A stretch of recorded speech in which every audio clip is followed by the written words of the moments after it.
A minimally invasive procedure is getting widespread exposure now. It's called trans-hepatic biliary endoscopy. It's treating those who have no other option for bile duct disease. And one of the first procedures in Northeast Florida was performed right here at Memorial Hospital. And joining us now to talk more about this procedure is Dr. Pankit Parikh. Hey, thank you so much for having me. Thank you so much for being with us this morning. All right, first of all, to whom does this procedure apply? So normally we would do endoscopy where you have a gastroenterologist go into the mouth and enter the bile ducts and the stomach.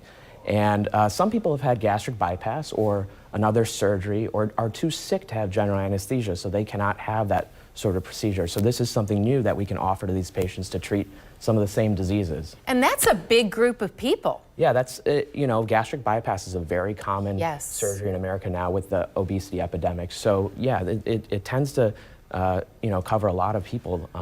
So it's a great new procedure we can use to help these people. Very cutting edge. How do you do it? So basically you go directly through the liver into the bile duct. So the liver makes bile, which helps us digest all sorts of nutrients like fat, and it dumps into the bowel. And what we do is sometimes we have stones or a cancer that's constraining those bile ducts, and what we can do is we can open that up through this little scope that we place through the liver directly instead of going through the mouth.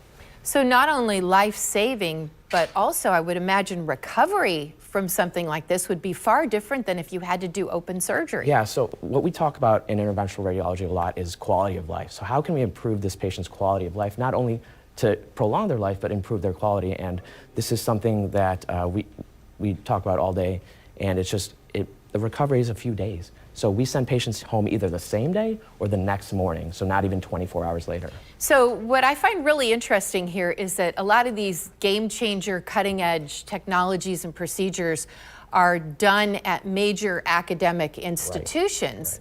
Right. But here you are in Jacksonville at Memorial doing this. How did that happen? So I trained at Northwestern, which is one of the major centers for interventional radiology, and there you just learn these techniques, and you know, you go to these meetings and conferences. So all doctors are required to do a certain amount of education every year, and I tend to go to these conferences, talk to my colleagues. It's a very small, tight-knit community, so people are so willing to help, and it's great to be able to offer something that would be done at some major academic center in Jacksonville. Oh, absolutely. It sounds like this might catch fire. Like we're going to be seeing a lot more of this around the country. Oh yeah, so the first procedure was in October of last year, and we've been slowly ramping up, and there's a lot of interest. So I just have one coming up this week. So, you know, it's just great to be able to help these people. Well, let's say somebody at home right now is watching that might be affected. What's the best way to find out more about this? So, you know, what we're trying to do here is spread awareness. So you would still go to your primary care physician and then probably to a gastroenterologist, and then they would refer you on to someone like me that could do this procedure.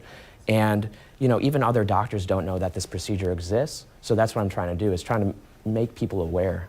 All right, well, it's a very good start here on the morning show. Yeah, that's great. Dr. Parikh, thank you so much for being with us this morning. You're welcome. Thank you.